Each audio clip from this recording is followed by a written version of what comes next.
कभी कई जगह से फटी सिली गूंदड़ी। और एक विडंबना, मंगतंग के टुकड़े खाए, मंगतंग के टुकड़े खाए, मंगतंग के टुकड़े। भिक्षा करके अपना भोजन करते,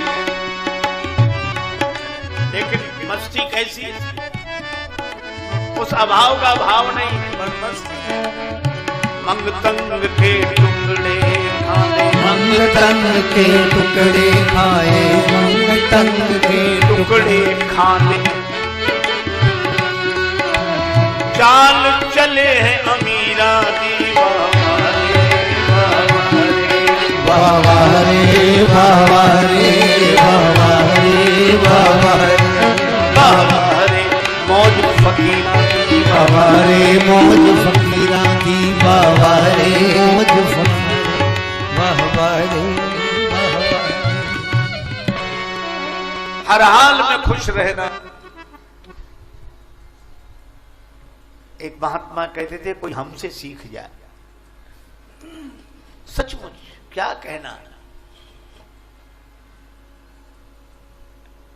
हमेशा भगवान की वार्ता में, हमेशा भगवान के चिंतन में, भगवान के भाव में। इसलिए अभाव का भाव उनके हृदय में नहीं।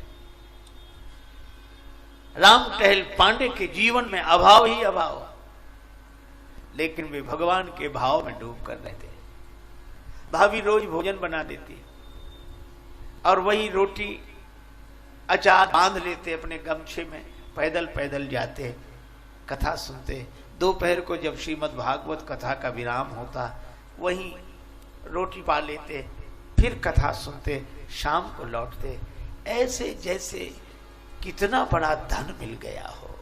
पायो जी मैंने राम रतन धन पायो, खर्चे न कूटे कोई चोर न लूटे, दिन दिन बढ़त सबा। बड़े आनंद में एक दिन बरसात होने लगी, बादल गरजने लगे।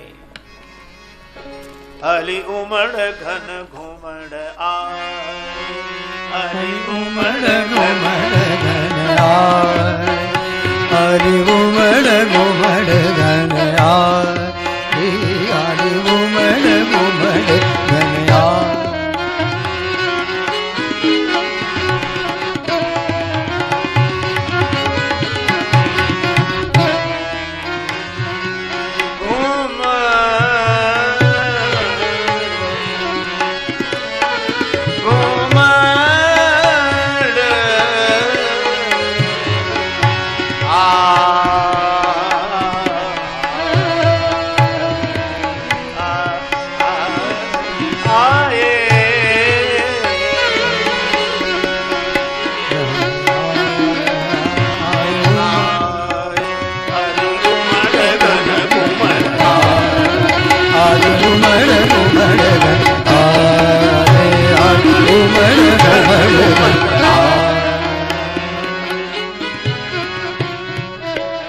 बादल गरजने लगे, बरसात होने लगी, बिजली चमके। भाभी ने सोचा आज देवर कथा में नहीं जाएंगे। देवर स्नान करने गए थे, लौटे। भाभी ला मेरा भोजन दे दे, मैं भागवत कथा सुनने जाऊंगा। भाभी ने कहा कि आज मैंने भोजन वहां जाने के लिए नहीं बनाया, ऐसे में मैं तुम्हें नहीं जाने दूंगी। ये बुरा दिन है, भयंकर बरसात हो रही है, बिजली चमक रही है और तुम्हें दिखाई नहीं देता, कहीं फिसल जाओगे, गिर जाओगे, नहीं जाओ। राम टहल पांडे दुखी हो गए और उन्होंने कहा कि भाभी माता क्या बात कर रही हो, सो दिन दुर्दिन नहीं मेघ नभ में गहरावे, सो दिन दुर्दिन नहीं मेघ नभ में गहरावे, और अदिन न इंद्र उपल बरसा कर वज्र गिरावे। वो भी बुरा दिन नहीं है कि इंद्र बरसात का वज्रापात कर दे। सो दिन दुर्दिन नहीं मेघ नभ में गहरावे, अदिन न इंद्र उपल बरसा कर वज्र गिरावे, और सो दिन दुर्दिन नहीं उदर को अन्न न पावे, और प्रेमी संबंधी जीवन में विरत जावे, और दुर्दिन नहीं विनीत कोई जेती विपति बखानिए, पर श्रवणन परे न हरि कथा सो दिन दुर्दिन जानिए।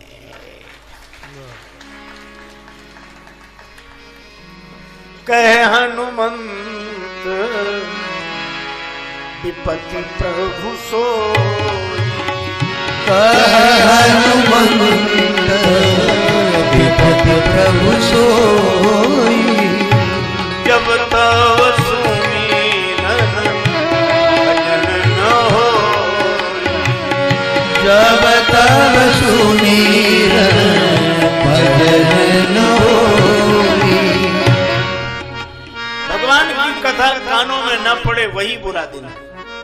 बस राम टहल पांडे ने लकड़ी उठाई, बिना भोजन के ही उसी आवेश में चल दिया। ऊपर से बादल तड़ तड़ तड़ तड़ तड़ बरसात हो रही है, बिजली चमक रही है, लेकिन बिना किसी की परवाह किए सीताराम राधे श्याम कहते बढ़ जा रहे हैं। ईश्वरी गांव से चले, दूसरा गांव कुछ दूरी पर था, पर आज देर हो गई थी, जल्दी जल्दी जल्दी जा रही वर्षा, मार्ग में बाधक थी, फिर भी बढ़ते जाते। तो गांव आने के लगभग 1 फरलांग पहले ही उन्हें लगा कि गांव आ गया है। सड़क से नीचे उतर गए और थोड़ा आगे बढ़े, उस जंगल, अब रास्ता न सूझे इधर उधर, तो थोड़ा आगे बढ़े। संयोग की बात, उस जंगल में एक कुआं, और कुएं का घाट तो बना नहीं था, चबूतरा बना नहीं था, समतल भूमि पर था। आगे बढ़ते गए, उस कुएं में गिर गए।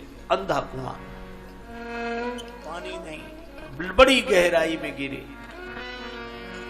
अब क्या करें? ऊपर से बिजली चमक रही, बादल गरज रहे, वर्षा हो रही, और ये इस कुएं में गिर गए।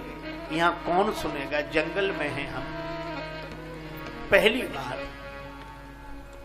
राम टहल पांडे ने भगवान से प्रार्थना की कि प्रभु, मैंने आज तक आपसे कोई शिकायत नहीं की।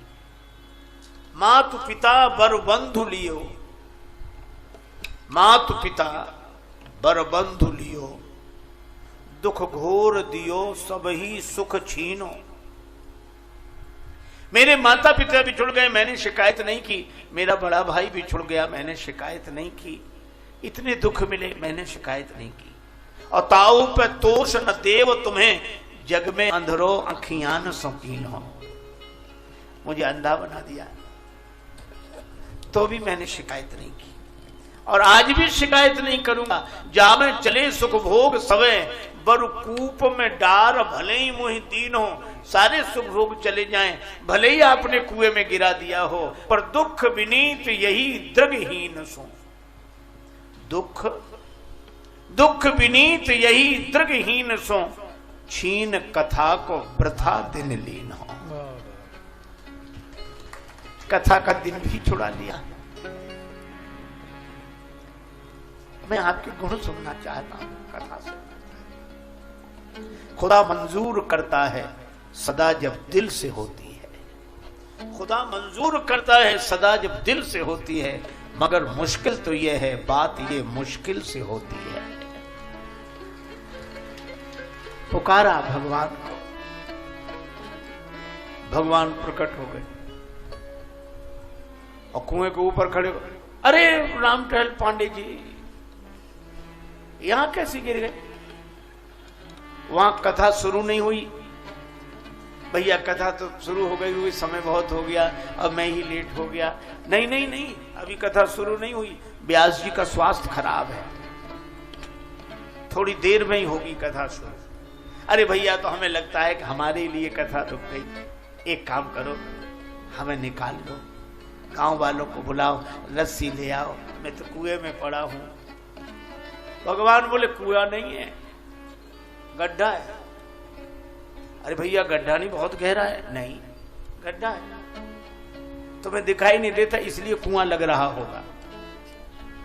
मैं ही तुम्हें हाथ पकड़ के निकाल लेता हूं। लो पकड़ो मेरा हाथ। भगवान ने हाथ का। राम टहल पांडे बोले, प्रभु मैं तो अंधा आदमी हूं, मुझे दिखाई नहीं देता कि आपका हाथ कहां है, लेकिन आपको तो दिखाई देता है कि मेरा हाथ कहां है, इसलिए आप ही मेरा हाथ पकड़ लो।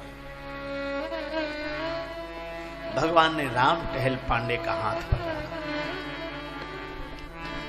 बाहर निकाल दिया। अरे भक्त या कूपित निवल न मोह विचार, केते जन्म भवकूप से मैंने लिए उबार। भवकूप से पार करने वाला जब उबारे तो कुआ क्या। भगवान हाथ पकड़े थे, बाहर निकले, हाथ छुड़ाने से राम टहल पांडे ने दूसरा हाथ भी पकड़ लिया। अब तो मुझे लगता है कि आप भगवान हो, भगवान हो। नहीं नहीं नहीं, भगवान नहीं, मैं तो श्रोताओं को बुलाने जा रहा हूं। राम टहल पांडे भी संत सूरदास जी की तरह कहते हैं, बाह छुड़ाए जात हो निवल जान के मोह, और हृदय से जब जाओगे मर्द बदूंगो तो है। भगवान ने जाते जाते कहा, ये पुष्प ले चढ़ा देना कथा में। राम टहल पांडे बोले, फिर तो व्यास जी मुझसे रोज फूल मांगेंगे, मैं कहां से लाऊंगा, अंधा आदमी। तुम चिंता मत करो, जब तुम कथा में पहुंचोगे तुम्हारे हाथ में फूल अपने आप आ जाया करेंगे। राम टहल पांडे ने बातों पे गौर ही नहीं दिया, उनको लगा कि कोई भला आदमी हमें निकाल दिया, रास्ते से लगा दिया, चलो चलो मैं चलता हूं। वे कथा की ओर बढ़ गए और भगवान ही मानो सबको बुलाने जाते हैं, सबको।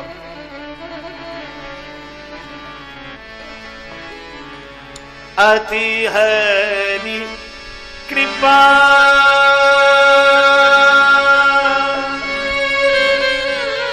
जाहि पर होई,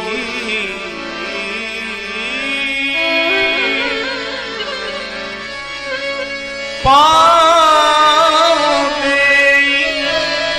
यही मानद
भगवान सबको बुलाने चले गए।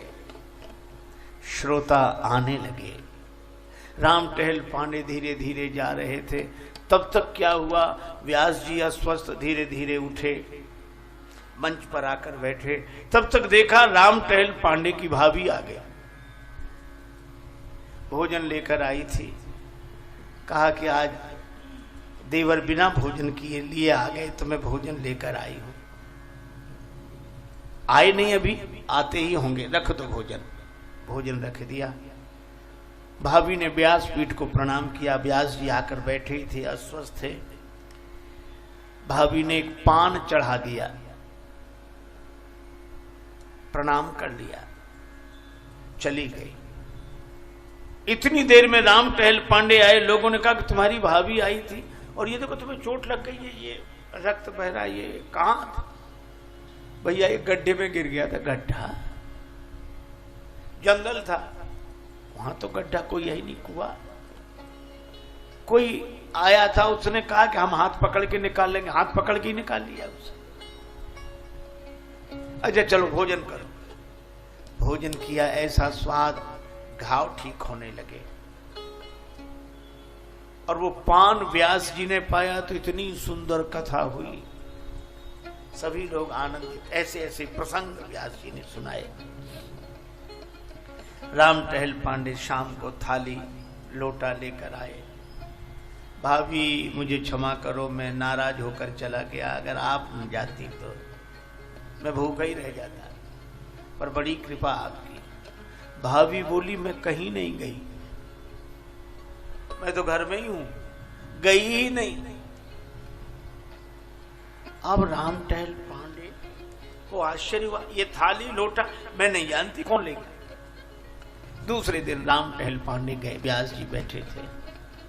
जब पूरा प्रसंग सुनाया, व्यास जी ने भगवान को हाथ जोड़कर कहा कि धन्य हैं आप, आरत की आरती निवार वे को नाथ आप, विपत विदार वे को बाह बढ़ावत हो।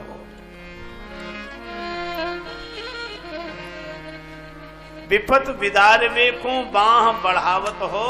और अंत में कहा लेस हूं लाज कमलेश जू न लागत तुम्हें, भक्त हित भाभी को भेष धरी आवत हो।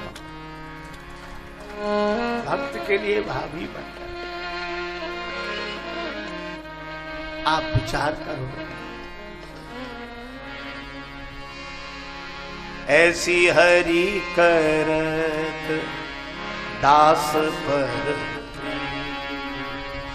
ऐसी हरि करत दास पर, ऐसी हरि करत दास पर प्रीत, निज प्रभुता विसारी जन के बस, होत सदा रीत दास पर। ऐसी हरि करत दास पर प्रीत,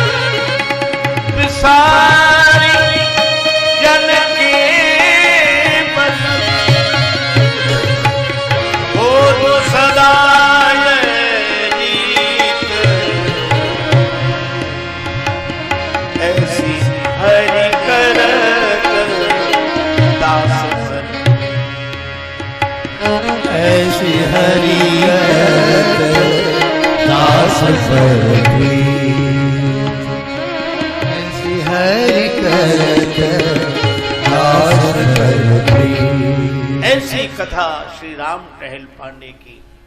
भगवान कृपा करते हैं, परिस्थिति चाहे जैसी होए, लेकिन भगवान का भरोसा। संग सखा सब तज गए, कोई न निभयो साथ, कह नानक इस विपत में एक टेक रघुनाथ। और वही प्रसंग मैं आपसे कह रहा हूं। चित्रकूट की सभा में श्री भरत भगवान के सामने कहते हैं, मोहि समान को पाप निवास, मोहि समान को पाप निवास, मोहि समान को पाप निवास।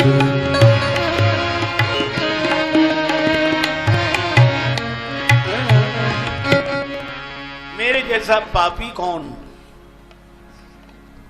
भगवान श्री राम ने कहा कि भरत, तुम्हारे पापी होने का क्या प्रमाण है? श्री भरत जी ने कहा कि प्रभु एक प्रमाण है, जय ही लगी राम सीय बनवासु,